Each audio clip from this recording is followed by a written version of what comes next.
Timothy పేరుకి అర్థము అంటే ఏంటి? తిమోతి పేరుకి అర్థం ఏంటిది? వేరే వాళ్ళతో చెప్పడం కాదు, మీకు కూడా ఏముండాలి, గుర్తుండాలి. దేవునికి మహిమ అంటే దేవుని మహిమపరచువాడు అన్నట్టు. దేవునికి మహిమ ఎట్లా వస్తుంది?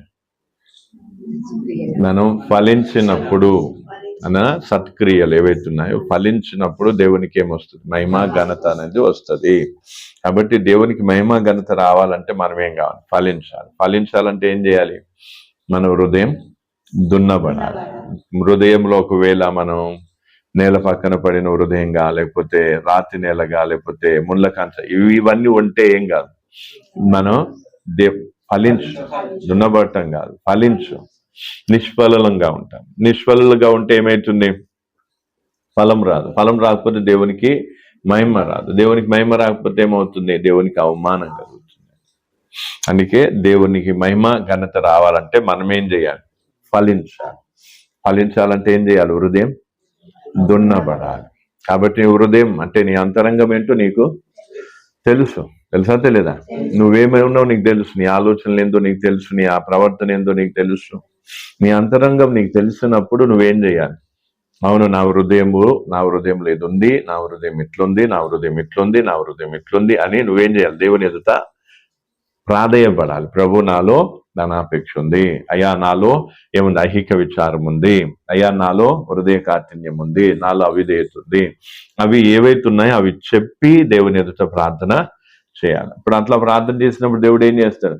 ఆ సిన్సియర్గా భారంతో మంచి ఏదైతే మంచి హృదయంతో ప్రార్థన చేస్తామో ఆ ప్రార్థన దేవుడు ఆలకించి ఏం చేస్తాడు?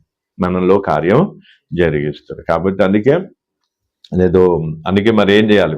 హృదయాంతరం. ఈరోజు చాలా మంది మార్పు రాకపోవడానికి కారణం, వారు ఏమై ఉన్నారో తెలిసిన తర్వాత కూడా దాన్ని ఒప్పుకోవడానికి కానీ దాన్ని మార్చుకోవడానికి కానీ సిద్ధం కాదు. ఎందుకంటే క్రైస్తవ్యం అనేది బలవంతంగా చేసేది కాదు. యేసు ప్రభు ఎవరిని కూడా బలవంతంగా మార్చదలుచుకోలేదు. ఒకవేళ మార్చాలనుకుంటే నీ దగ్గరికి ఎందుకు రావాలి? అనిల్ అంబానీనో, అమితాబ్ బచ్చన్నో, లేకపోతే సచిన్ టెండూల్కర్, పెద్ద వాళ్ళు ఉన్నారు మార్చాలనుకుంటే. దేవుడు ఇప్పుడు మన దగ్గర, ఇప్పుడు మనం మారితే దేవునికి ఏమైనా ఫైదా ఉంటుంది? వాళ్ళు మారితే నన్ను ఏముంటుంది? జనరల్గా చెప్తున్నా, అవునాగా. ఈరోజు మనం మారాలి అని దేవుడు ఏం చేస్తున్నా? మనకు అవకాశం ఇస్తున్నాడు. కాబట్టి నీవు ఏం చేయాలి? నీలో మార్పు అనేది ఎందుకు రావట్లేదు? నీలో ఉన్నదాన్ని ఒప్పుకోవడానికి కానీ, లేదా నేను వాక్య ప్రకారంగా మారాలని కానీ వాంఛ లేదా ఆ కోరిక అనేది నీలో లేదు. అది లేదు కాబట్టి మార్పు అనేది వస్తలేదు. దేవుడు మార్చుటకు సామర్థ్యం. ఎందుకంటే లోకములు ఎవరిని మార్చలేరు, కానీ ఎవరు మార్చగలరు? దేవుడు మాత్రమే ఒక వ్యక్తిని మార్చగలరు. మరి సర్వము చేయగలిగిన ఎలాంటి వ్యక్తినైనా మార్చే సామర్థ్యం కలిగిన దేవుడు నిన్ను నన్ను మార్చటం లేదు అంటే దేవునికి ఇష్టం లేక, లేకపోతే దేవుడు మనల్ని మార్చలేక? సమస్య ఎక్కడుంది? ఎట్లా? నీలో ఉన్నది కాదు, ఫస్ట్ నీలో ఉన్నదాన్ని ఒప్పుకోవాలి. నీలో ధనాపేక్ష ఉంది, అవును ధనాపేక్ష ఉంది ప్రభా, హృదయ కాఠిన్యం ఉంది ప్రభా. నీలో ఉన్నదాన్ని ఒప్పుకొని ఏం చేయాలి? నాకు ఆ వాక్యం ఎట్లా చెప్తుంది, నేను ఎట్లా ఉన్నా, కాబట్టి నేను వాక్య ప్రకారంగా మార్పు చెందాలనుకుంటున్నా అని చెప్పి దేవుని ఎదుట ఏం చేయాలి? ప్రార్థన చేయాలి. నేను మారాలి అంటే కాదు. నువ్వు దేంట్లో నువ్వేం చేసినావు? మార్పు కావాలో దాన్ని నువ్వేం చేయాలి? వాక్యాన్ని ఎత్తిపట్టి చెప్పాలా? అయ్యా, ధనాపేక్ష లేకుండా ఉండమని వాక్యం సెలవిస్తుంది, కానీ నాకు ఇంకా ఏముంది? ధనాపేక్ష ఉంది. ఈ ధనాపేక్ష నా నుంచి తీసేయి. నాకు ఏం కావాలి? ధనం మీద ప్రేమ కాదు, నీ మీద ప్రేమ ఉండాలి. అట్లా ఆ వాక్యాన్ని ఎత్తిపెట్టి నీలో ఉన్న దాన్ని పెట్టి ఏం చేయాలి? ప్రార్థన చేస్తే అప్పుడు ఆ ప్రార్థన దేవుడు ఏం చేస్తాడు? విని కార్యము చేస్తాడు. దేవుడు బలవంతంగా ఎవరిలో కార్యము చెయ్యడు, గుర్తుపెట్టుకోవాలి. ఒకవేళ దేవుడు బలవంతంగా కార్యం చేయాల్సి వస్తే ఈ లోకంలో ఎవ్వరూ కూడా దేవునికి విరోధులు ఉండలేరు. అందరినీ దేవుడు ఏం చేయొచ్చు? ఒక్క మాటతోనే మార్చేయచ్చు. భూజనులందరూ కూడా మార్పు చెందుదురుగాక అని ఒక్క మాట అనంత కథం అయిపోయింది. అందరు మారిపోతారు. విగ్రహారాధకులు మారిపోతారు, దొంగలు మారిపోతారు, వ్యభిచారికులు మారిపోతారు, దోపిడీదారులు మారిపోతారు, అందరూ మారిపోతారు. ఎందుకంటే ఆయన మాటలో అంత శక్తి ఉంది. భూజనులందరూ కూడా మార్పు నొందుదురుగాక అన్నాడంటే అయిపోయింది. వెలుగు కలుగుని కాక అంటే వెలుగు వచ్చిందా రాలేదా? మరి అదే ఒక మాట ఏమంట, మనుషులందరూ మారును కాక అంటే ఏమైపోతుంది? కథం, అందరూ మారిపోతారు. ప్రధానమంత్రి మోదీ కాడి నుంచి, రాహుల్ గాంధీ కాడి నుంచి, ఏమంట చంద్రబాబు నుంచి, రాజకీయ నాయకులేమి, ఏమంట బిచ్చగాలేమి, సాధారణ మనుషులేమి, అందరూ మారిపోతారు. లంచం తీసుకునేటోళ్ళు లంచం తీసుకోవడం మానేస్తారు, అయినా పాపిష్టి పనులు చేసేటోళ్ళు పాపిష్టి పనులు చేయడం మానేసి అందరు నీతి నిజాయితీగా బతుకుతారు. ఎంత ఒక్క మాటలో? సాధ్యం కాదు దేవుడికి. మరి దేవుడు ఎందుకు ఆ మాట అనట్లేదు? ఎందుకు అంటే దేవుడు తనకు తానుగా ఒకరిని మార్చి ఏం కాలేదు, పరలోకాన్ని తీసుకుపోవడం అనేది ఆయనకి ఇష్టం. అందుకే దేవుడు ఏం చేశాడు? స్వేచ్ఛనిచ్చాడు. ఆ స్వేచ్ఛ అనే దాన్ని దేవుడు తీసేస్తే, ఆ స్వేచ్ఛ అనే దాన్ని దేవుడు, ఇప్పుడు ఉదాహరణకి ఈ వస్తువు, ఇది ఒక వస్తువు ఉంది అనుకో. ఇప్పుడు ఈ వస్తువు ఉంది, ఈ వస్తువుని నేను తయారు చేసిన, ఇందులో ఏమేమి ఉందో కూడా నాకు తెలుసు. ఇందులో ఏం పెట్టాలి, ఏం పెట్టొద్దు, లేదా ఏం తీయాలో ఏం తీయొద్దు అన్ని నాకు. నేను కావాలనుకుంటే ఏం చేయొచ్చు, ఇందులో నుంచి ఇది తీసేయొచ్చు. పెట్టింది నేనే, నేను ఇందులో పెట్టింది నేనే, దీన్ని ఇట్లా తయారు చేసింది నేనే దీన్ని తీసేయొచ్చు. కానీ నేను ఎందుకు తీస్తలేను? అర్థమవుతుందా? ఎందుకు? మనిషిలో స్వేచ్ఛ, ఫ్రీ విల్ అనే దాన్ని పెట్టింది ఎవరు? దేవుడే. ఆ ఫ్రీ విల్ అనే దాన్ని దేవుడు తీసేస్తే ఎంతసేపు తీయటం? ఈ వస్తువుని తయారు చేసిన నాకే ఏమైతుంది? ఎంతసేపు తీయటం? ఇది నేను తయారు చేసిన, కానీ తీసేయడానికి పెట్టడానికి నాకేముంది? స్వేచ్ఛ ఉందా లేదా? నేను పెట్టవచ్చు, నేను తీయొచ్చు, నా చేతిలో పని. అట్లాగే నీకేమి ఇచ్చిండు దేవుడు?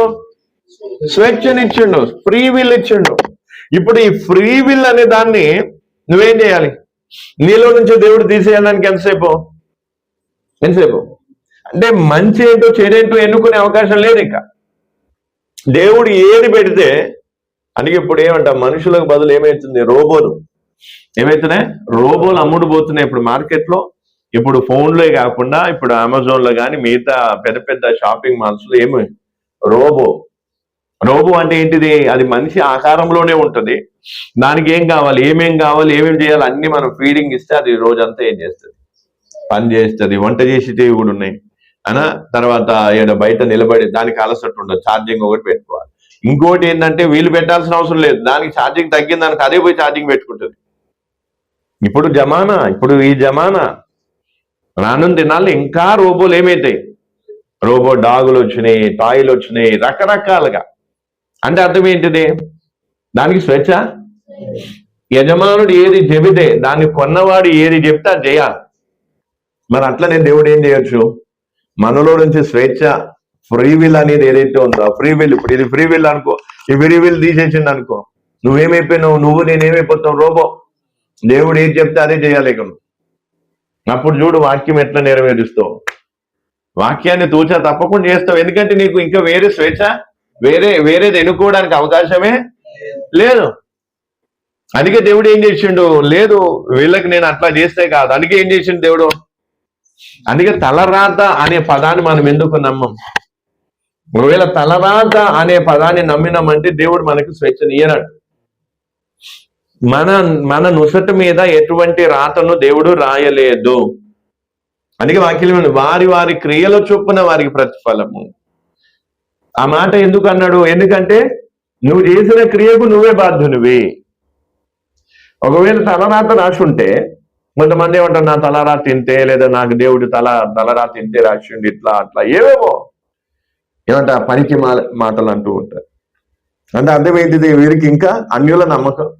అన్యులకి ఏంటంటే దేవుడి గురించి తెలియదు కాబట్టి వారు దేవుడి మీద నేరం మోపడానికి తలరాత అనేది పెట్టుకున్నారు. మనకు దేవుడు ఏదైతే రాస్తాడో అదే జరుగుతుంది అనేది అలాంటి కాన్సెప్ట్, అలాంటి ఆలోచన చాలా మందికి, అన్యులకు దేవుడిని ఎరగని వారికి ఉంది. ఈవెన్ క్రైస్తవులకు కూడా అది ఉంటుంది. దేవుడు ఒకవేళ అట్లా రాసుంటే ఏంటిదట? దేవుడు అట్లా రాసుంటే మనకు ఫ్రీడమ్ ఉండేదా? స్వేచ్ఛ ఉండేదా? దీన్ని అర్థం చేయించడానికి ఒక వ్యక్తి నాతో సంభాషించేటప్పుడు ఏమనంటే, దేవుడు డైరెక్టరు, మనందరం పాత్రలు పోషిస్తున్నాం, హీరోయిన్లు తల్లిదండ్రులు ఎట్లా ఉంటారు అట్లా అన్నట్టు. డైరెక్టర్ ఏం చెప్తే ఏం కావాలి, యాక్టర్లు అది చేయాలా. అట్లాగే దేవుడు డైరెక్టర్ కాబట్టి దేవుడు ఏం చేసిండు, స్క్రిప్ట్ రాసిండు. నువ్వేం చేయాలి, నువ్వు హీరోగా ఉండాలి, నువ్వు హీరోయిన్ గా ఉండాలి, నువ్వు తల్లికి ఉండాలి, నువ్వు తండ్రికి ఉండాలి, నువ్వు విలన్కి ఉండాలి. ఆ స్క్రిప్ట్ రాసి దేవుడు పెట్టేసిండు, దానిలాగా మనం చేస్తున్నాం అనేసరికి ఏమంట చూసి వినే వాళ్ళకు, ఒకవేళ దేవుడి గురించి తెలియని వాళ్ళకి ఏమంట, ఇదే మన సికింద్రాబాద్ రైల్వే స్టేషన్ దగ్గర నాతో మాట్లాడిన సంగతి నేను లేదు, అట్లా కాదు, లేదు నీకు తెలియదు, నువ్వెంత చెప్పినా అది వాస్తవం కాదు. అంటే ఈరోజు చాలా మంది తలరాతం నమ్ముతూ ఉంటారు. ఆ దేవుడు నాకు ఇదే రాసిండే, ఇది రాసి పెట్టిండేమో, దేవుడు నేను ఇట్లా ఉండాలని.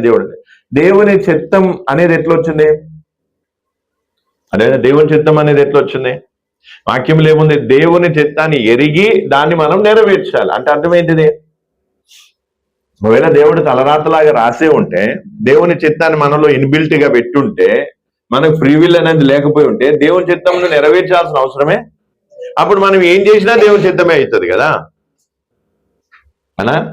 అందరు మా హోల్ కొంచెం గడబడి ఉన్నట్టుంది కదా, ఎక్కలేదు వాక్యం. ఇక మరి ఇంకేం చేయాలో మీకే తెలవాలి.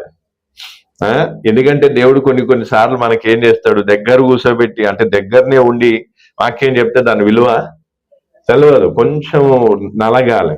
అందుకే నలగొట్టడానికి దేవుడు కొంచెం దూరం తిప్పుతున్నాడు. ఎందుకో ఒకసారి నువ్వు ఆలోచన చేయి, ఒకవేళ 5 నిమిషాలు 10 నిమిషాలు ప్రయాణం చేసి వచ్చి వాక్యం విన్న దానికి, గంట ప్రయాణం చేసి వచ్చి వాక్యం విన్న దానికి తేడా ఉంటుందా ఉండదా?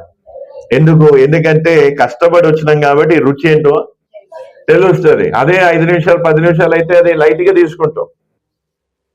అందుకే దేవుడు దూరం ఇంకా దూరం పోయేది ఉంది. మరి ఎంతమంది చేతులు ఎత్తేస్తారో చూడాలి. వీరికంటే పోతాం కానీ ఇంకా దూరం అంటే ఉండే. ఇంకా ఇప్పుడు చూడు పీసర్లో స్టార్ట్ అవుతుంది. ఒకవేళ దేవుని చిత్తం అయితే నెలకోసారి అనుకున్నా, నెలకోసారి అంటే మళ్ళీ ఆడికి కూడా ఏం కావాలి. మళ్ళీ తర్వాత కాజీపేటలో ఉంది, నష్కల్లో ఉంది, తర్వాత ఇంకా కుక్కడిపల్లిలో పెట్టుకోవాలి. ఇంకా కొత్తగా దేవుడు ఏమైనా ద్వారాలు తెరుస్తుండొచ్చు అనా. మరి ఏం కావాలి, అర్థమవుతుందా? అదే ఈరోజు ఒకసారి వారానికి ఒక్కసారి దూరంగా ప్రయాణం చేయడానికి ఏమవుతుంది, కొంతమందికి ఎట్లుంటుంది అంటే ఇక ప్రార్థనకి రాని. నేనంట దూరం నుంచి ప్రార్థనకు వచ్చే వాళ్ళు ధన్యులు అదేనా. కానీ ఎవరైతే దూరం ఎంచుతాడు వాళ్ళు నిజంగా వాళ్ళు ఎవరు ధన్యులు కాదు, వాళ్ళు శాపగ్రస్తులు. వాక్యం లేవుంది, నువ్వు దేవుని సన్నిధికి వస్తున్నది చూడాలి, దూరమా దగ్గర చూడవద్దు. అందుకే దేవుడు ఏం చేసిండు, మీకంటే ఎక్కువ మీకంటే దూరం నుంచి వస్తున్నా లేదా. నేను అదే గతంలో కూడా ఆలోచన చేస్తే నేను ఇప్పుడే వస్తలేను. అంతకుముందు కూడా ఎక్కడ వచ్చిన, దేశాయపేటలో మీటింగ్ పెట్టేటప్పుడు దూరం నుంచి వచ్చిన. మళ్ళీ తర్వాత విశాఖపట్నం అక్కడికి పోయినప్పటి నుంచి నేను అక్కడి నుంచి ఇక్కడికి వస్తున్నా లేదా. కాబట్టి నెలకు ఒకసారి వచ్చేది. వారం ఏమో దేశాయపేటలో కొన్ని రోజులు నడిపించిన, తర్వాత తమ్మడిపల్లిలో కొన్ని రోజులు ఆరాధనలు నడిపించినా లేదా, వారం వచ్చి. కొత్తగా ఏం కాదు, అంటే నాకంటే దూరం నుంచి ఏం చేసిండు అర్థమవుతుందా. నాకంటే దూరం నుంచి మా పాస్టర్ వచ్చిండు. సరే పాస్టర్ వదిలే, మన ఏమంట దేవుడు ఎక్కడి నుంచి వచ్చిందట, 3వ ఆకాశం నుండి వచ్చిండు కదా. మనకేముంది, గిడి నుంచి గీడికి రానికే పెద్ద ఇంకా నయ్యం. ఒకవేళ మనం 3వ ఆకాశంలో ఉండి అక్కడి నుంచి ప్రార్థనకి భూమి మీదకి రావాల్సి వస్తే ఏమందుమో ఏంటంటే విసుకో ఏంటంటే, ఎందుకు ఆత్మీయంగా చచ్చిన వాళ్ళు శాపగ్రస్తులకే ప్రార్థన అంటే ఏముండదు, సంతోషం ఆనందం ఉండదు. ఆత్మలో ఎంతో కొంత ప్రాణం ఉంటే వాళ్ళకేముంటది, ఎందుకంటే నీ వాక్యమే నన్ను బ్రతికిస్తుంది, బాధల్లో నాకు నెమ్మదినిస్తుంది. కాబట్టి వాక్యం కోసం దేవుని సన్నిధి కోసం, దేవుని ఏమంట మాట కోసం పరిగెత్తుకుంటూ వస్తుంది. అలవాటు అయిపోవాలి. ఇప్పటికే ఏమంట వచ్చి ఏమైపోవాలి, అలవాటు అయిపోవాలి. సరే కొత్తలో కొంచెం శరీరం సహకరించదు, కొంచెం కుటుంబం సహకరించు, పరిస్థితి సహకరించు. ఇప్పటికి ఎన్ని నెలలు అవుతుంది మనం వచ్చి, నాకు 6 నెలల పైన అయిపోయింది దాదాపు, 7-8 నెలలు అయి ఉండొచ్చు. ఇన్ని నెలలు అయిపోయినప్పుడు, ఇన్ని వారాల నుంచి వస్తున్నప్పుడు ఇంకా మనకేం కావాలి, అలవాటు అయిపోవాలంతే. ఇంకా సనుగు గునుగు కాదు, సంతోషంగా హ్యాపీగా ఏం కావాలి. అందుకే గుర్తు పెట్టుకోండి. ఇంకా ఎందుకంటే మీరు ఏ విధంగా వస్తున్నారో దేవుడు ఏం చేస్తున్నాడు, నాకు చెప్పకపోవచ్చు, మళ్ళీ చెప్తున్నాడు, నువ్వు నాకేం చెప్పకు, నేను కూడా ఏమనగా, అన్ని ఎవరు చూసుకుంటారు.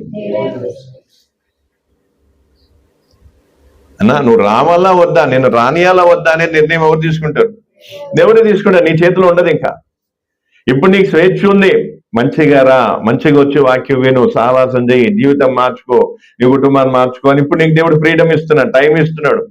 దీన్ని కూడా నువ్వేం చేస్తావు ఇక అట్లా ఇట్లా అది ఇది అని అనుకో, దేవుడు ఏమంటాడు? వద్దు ఇక నువ్వు వద్దు, నువ్వు రావద్దు. ఇక దేవుడు ఆపినా నీ తరం కాదు దేవుడిని దాటి రానికి. ఇప్పుడు దేవుడు సైతాన్ ఆపినా, లోకం ఆపినా, ఎవరు ఆపినా నువ్వు దేవుడు రాణిస్తున్నాడు కాబట్టి రాగలుగుతున్నావు. ఒకవేళ దేవుడు ఆపిండు అనుకో, ఇక నీ జిందగీలో నువ్వేం కాలేవు. ఇక నీ భ్రష్ట మనసుకు దేవుడు నిన్ను వదిలేస్తాడు. అర్థమవుతుందా? ఏ ఇంట్లో అయితే ప్రార్థనలు జరిగినా ఆ ఇంట్లో ఇప్పుడు పూజలు జరుగుతున్నాయి లేవా? జరుగుతున్నాయి. అడ్డగుడ్లు చెప్పినా లేదా? ఈ ఇంటిని దేవుడు పాడుబడ్డ దిబ్బగా చేస్తాడు చెప్పినా లేదా? ఇక్కడ ప్రార్థనలు ఆగిపోతాయి, నువ్వు జీవితం మార్చుకోకపోతే హెచ్చరించినా లేదా? ఎంత చెప్పినా ఎన్నో సందర్భాలు చెప్పిన వెళ్ళే. ఇప్పుడు అదే ఇంట్లో ఏమవుతుంది? ప్రార్థన జరిగిన ఇంట్లో ఏం జరిగింది? పూజలు పునస్కారాలు జరుగుతున్నాయి లేవా? ఎందుకు? అట్లనే ఈరోజు నువ్వు లేదా నీకు సంభవించడానికి గ్యారంటీ లేదు, లేదా నీ ఇంట్లో జరగదని గ్యారంటీ లేదు. అర్థమవుతుందా?